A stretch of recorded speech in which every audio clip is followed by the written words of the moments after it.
Hello everyone, welcome to our study. আশা করি সবাই ভালো আছো।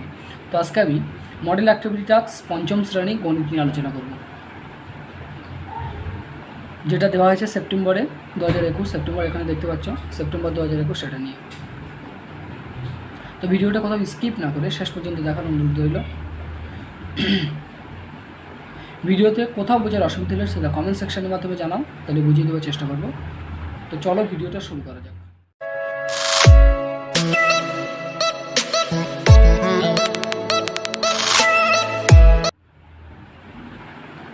এখানে দেখো একের দাগের প্রথম কয়ের দাগের প্রশ্নটা কী বলা আছে, 1/2 প্লাস 1/3 এর যোগফলের ফলে যে পূর্ণ একটা ভগ্নাংশ তৈরি হবে, সেই ভগ্নাংশের লবটা কত হবে সেটা আমাদের বার করতে হবে।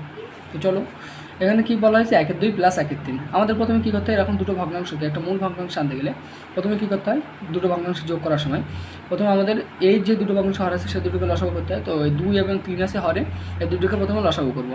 2 এবং 3 লসাগু করলে দেখতে পাচ্ছি এখানে 2 দিয়ে যদি করি 1 হচ্ছে, এখানে 2 একে 2, তারপর এখানে 3টা পড়ে থাকছে, যাচ্ছে না।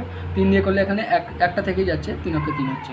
লসাগুর ক্ষেত্রে এই উৎপাদকগুলো গুণ করতে হয়, তো এখানে গুণ করে দেখতে পাচ্ছি 6 হচ্ছে লসাগুটা। এবার এখানে লসাগুটা 6 হয়ে যাচ্ছে, 6টা বসালাম। এবার কী করতে হয়, এই হর দিয়ে এই হরকে ভাগ করতে হয় 6 দিয়ে। তো 6কে 2 দিয়ে ভাগ করলে হবে 3, সেই 3টাকে উপরে লব দিয়ে 1 দিয়ে গুণ করলে হবে 3 হবে।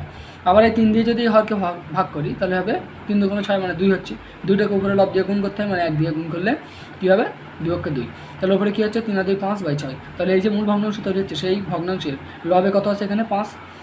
তাহলে বলা হয়েছিল ভগ্নাংশের লবে কত হবে 5। তাহলে অ্যান্সারটা হচ্ছে সি এর দাগ 5। দুইটা কী বলেছে, 3 প্লাস 1 7 এর সমান মিশ্র ভগ্নাংশ হলো। তো এখানে আমরা যদি এই ভগ্নাংশটাকে একটি মূল ভগ্নাংশে আনি, এখানে মিশ্র ভগ্নাংশ আছে, কিন্তু এর সমান মিশ্র ভগ্নাংশ এই অপশানগুলোর মধ্যে কোনটা সেটা বার করতে হবে। তো এই ভগ্নাংশটাকে যদি আমরা একটা মূল ভগ্নাংশে আনি, সেই ভগ্নাংশটা আমরা দেখতে পাচ্ছি এখানে কত হবে, 3 7 21 আর 1 22/7, মানে এই 22/7টা হবে। কিন্তু এরা বলেছে যে প্রশ্নে বলা হয়েছে যে এমন ভগ্নাংশ আনতে হবে সেটা হচ্ছে মিশ্র ভগ্নাংশ হয়, মানে কি সেখানে পূর্ণ সংখ্যা থাকবে এবং ভগ্নাংশও থাকবে। তাই এখানে দেখতে পাচ্ছি ডি এর দাগের অপশানটায় পূর্ণ সংখ্যাও আছে এবং 1 7 মানে ভগ্নাংশ আছে, মানে এটা একটা মিশ্র ভগ্নাংশ এবং এই ভগ্নাংশের সঙ্গে এই ভগ্নাংশের মানটা মিলে যায়। তাহলে এখানে দেখো 3 7 21 আর 1 22/7 হচ্ছে, তাহলে এই ভগ্নাংশের সঙ্গে মিলে যাচ্ছে। তাহলে অ্যান্সারটা কী হবে, 3 পূর্ণ 1 7, যেখানে এটা একটা মিশ্র ভগ্নাংশ।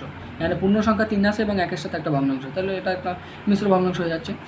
তাহলে মিশ্র ভগ্নাংশ মানটা কী হবে, ডি এর দাগ। তাহলে এর অ্যান্সারটা কী হবে, ডি এর দাগ 3 পূর্ণ 1 7। তারপরে এখানে বলা হয়েছে 4 দাগে যে সমান 100 ভাগের 5 ভাগ সমান সমান কত, 0.5 0.05 0.005 0.0005। তো এখানে কী বলা আছে, 100 ভাগের 5 ভাগ। তা 100 ভাগের 5 ভাগ থেকে আমরা কীভাবে লিখতে পারি, 5/100 লিখতে পারি। 100 ভাগের 5 ভাগ, তাহলে আমরা লিখতে পারি 5/100, মানে কি 100 ভাগের 5 ভাগ হয়ে যাচ্ছে। তাহলে এরকম যখন থাকে, এটাকে যখন আমরা দশমিকে লিখি তখন কী করি, হরে যেহেতু 1-এর পরে 2টো শূন্য আছে, তাহলে আমরা যে দশমিকটা লিখবো, দশমিকের পরে 2টো সংখ্যা হবে। তো আমরা এখানে দশমিকের পরে 2টো সংখ্যা লিখি। এখানে দশমিকের পরে দেখতে পাচ্ছি এখানে উপরে একটা সংখ্যা আছে, তাহলে এখানে একটা সংখ্যা যদি লিখি আমরা দশমিক যদি 5 লিখি, তাহলে কী হবে, এখানে 0.5 তো লিখলে হবে না, কারণ আমাদের লিখতে হবে দশমিকের পরে 2টি সংখ্যা। তাহলে এখানে যেহেতু একটা সংখ্যা আছে, তাহলে আমাদের আর একটা শূন্য ধরে নিতে হবে, তারপরে 5টা লিখতে হবে। তাহলে 0.05 হচ্ছে যদি 100 ভাগের 5 ভাগটাকে আমরা লিখি। তাহলে বিয়ের দাগের আনসারটা হবে 0.05। পরেরটাতে কী বলা হয়েছে, এখানে বলা হয়েছে এখানে একটা রশ্মি দেওয়া হয়েছে, দুটো রশ্মি এখানে দেওয়া হয়েছে। রশ্মিটি কী রকমের, অবস্থানটা কী রকম, এখানে বলা হচ্ছে রশ্মি একটি রশ্মি একটি ছেদবিন্দু। এখানে দেখতে পাচ্ছি যে এখানে একটি না, এখানে 2টি রশ্মি আছে, একটা আর একটা, তাহলে এটা প্রথমটা হচ্ছে না। তারপরে বলা আছে 2টি রশ্মি ও একটি ছেদবিন্দু। এখানে দেখো 2টি রশ্মি আছে এবং একটি ছেদবিন্দু কিনা দেখে এই দুটো রশ্মি দেখে একটি বিন্দুতে ছেদ করেছি, তাহলে 2টি রশ্মি হচ্ছে এবং ছেদবিন্দু একটা হচ্ছে, তাহলে বিয়ের দাগের উত্তরটা সঠিক হবে। এখানে বিয়ের দাগটা উত্তরটা সঠিক হবে, মানে 2টো রশ্মি আর এদের ছেদবিন্দু একটা, 2টো রশ্মি এবং একটি ছেদবিন্দু, এটা সঠিক হবে। 2-এর 1 কী বলা হচ্ছে, 6-এর 15 লঘিষ্ঠ আকার হলো 3-এর 5। লঘিষ্ঠ আকার বলতে আমরা কী বলছি, এই ভগ্নাংশটাকে যখন আমরা কাটাকুটি করব, তখন শেষে যখন এসে আর কাটাকুটি করা যাবে না, তখন সেটাকে এই ভগ্নাংশের লঘিষ্ঠ আকার বলা হয়। দেখি এই ভগ্নাংশের লঘিষ্ঠ আকার কী হয়, 6/15 6/15 আমরা কি লিখতে পারি, 2 গুণ 3 লিখতে পারি, আর 15টাকে লিখতে পারি 3 গুণ 5। দেখো উপরে 3 আর নিচের 3 কেটে যাচ্ছে, উপর নিচে কেটে যাচ্ছে, তাহলে আমরা কী পাচ্ছি, 2-এর 5। 2-এর 5টাকে দেখো আর কাটাকুটি করা যাচ্ছে না, তাহলে 6/15 লঘিষ্ঠ আকার 2-এর 5 বলা যাবে।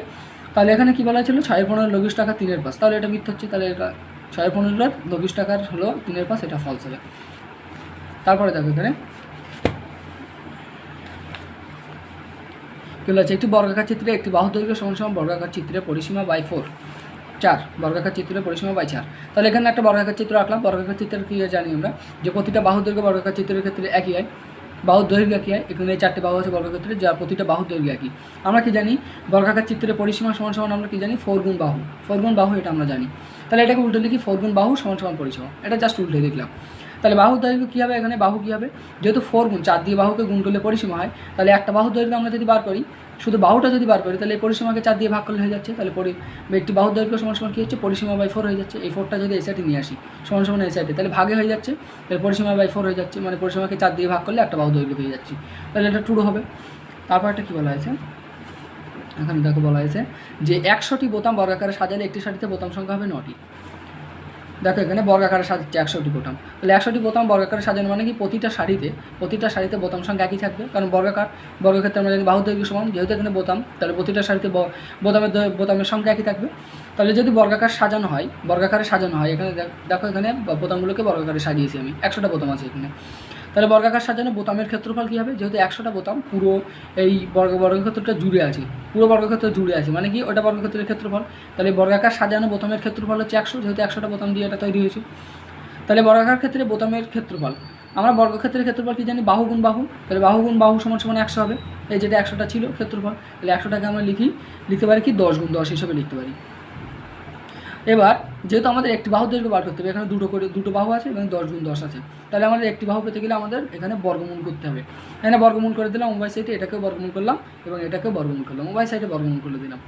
তাহলে এখানে বর্গমূল করার পরে আমরা জানি বর্গমূলের ভিতরে যদি দুটি একই জিনিস থাকে, তাহলে বাইরে যখন বার হয় তখন একটা হয়। তাহলে এখানে দুটি একই জিনিস আছে, গুণ আছে, তাহলে বাইরে বার হবে যখন একটা হবে। এখানে দুটো একই জিনিস আছে, বাইরে বার হলে 10 হচ্ছে। তাহলে বাহু কত হচ্ছে, বাহু মানে কি, এখানে বাহু মানে কি এটা, মানে এইটা মানে কি এই সারিতে যে কটা বোতাম আছে সে কটা। তাহলে বাহু মানে হচ্ছে একটি সারিতে বোতামের সংখ্যা এখানে কত হচ্ছে, এখানে 10 হচ্ছে বোতামের সারিতে, এখানে বোতামের সারিতে হচ্ছে 10।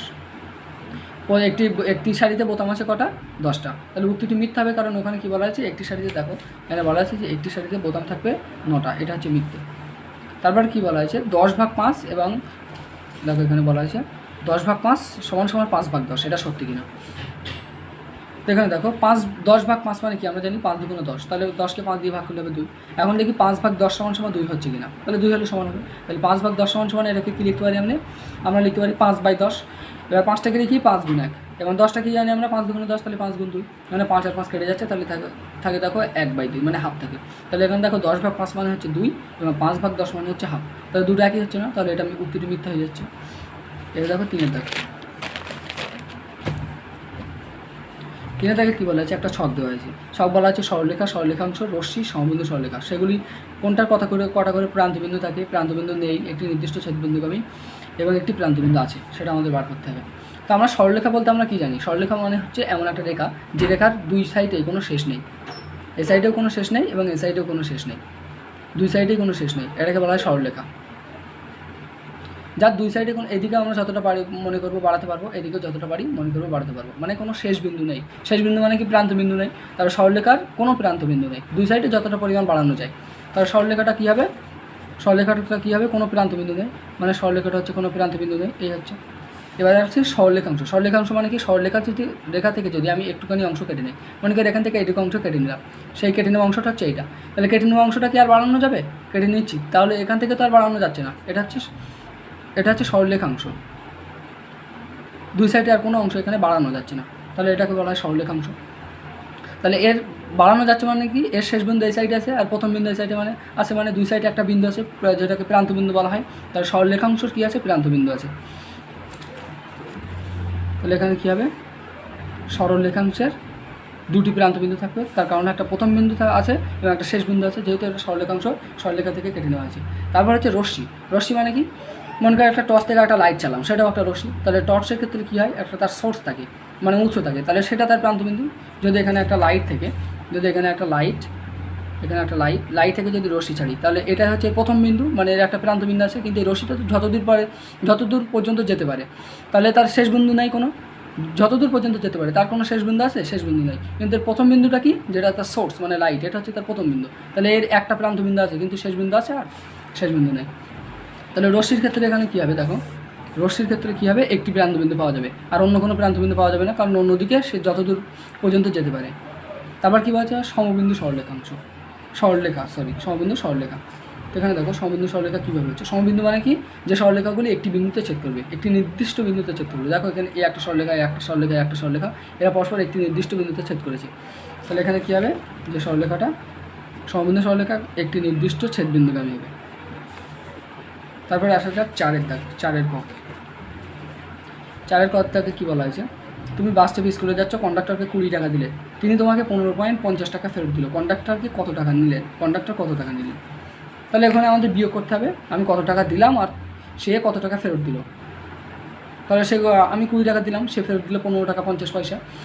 তাহলে সে কত টাকা নিল, তাহলে 20 টাকা থেকে 50 টাকা, 15 টাকা 50 পয়সা বিয়োগ করলে পেয়ে যাচ্ছে আমরা। তাহলে কন্ডাক্টর টাকা নিলেন সমান 20 বিয়োগ 15.50 টাকা, মানে 15.50 টাকা।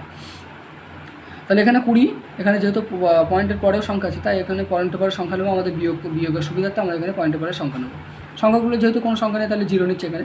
তারপর টাকা, এটা টাকা আছে, তারপর 15.50 টাকা এখান থেকে বিয়োগ করতে, বিয়োগ করলাম 0 0 0 হয়ে যাচ্ছে, 5 আর কত দাও 0, 5 দাও 0, হাতে 1 থাকে, তাহলে দশমিকের আগে এখানে এসে একটা যোগ হবে, তাহলে 6 হচ্ছে, 6 আর কত দাও, এখানে 0 আছে, তাহলে 10 ধরে নিতে হবে, 6 আর কত দাও 10, 4 দাও 10, সেই একটা এখানে 2 2 0, একটা এখানে এসে যোগ হলে 2 2 হয়ে যাচ্ছে, তাহলে 2 2 0 হয়ে যাচ্ছে, এখানে 0 হচ্ছে, তাহলে হচ্ছে 4 টাকা 50 পয়সা।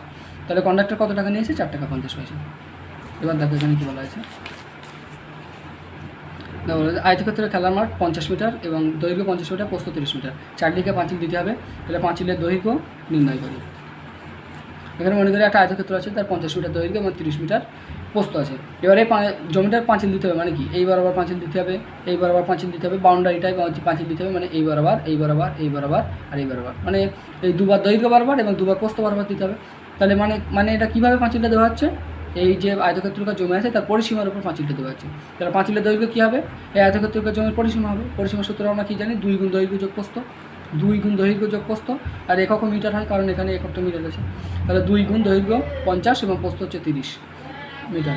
2 গুণ 50 30 মানে কত, 50 আর যোগ 30 মানে 80 হচ্ছে, তাহলে 2 গুণ 80 হচ্ছে, এখানে 2 গুণ 80, এখানে 2 গুণ এইটা মানে 2 গুণ 80 হচ্ছে।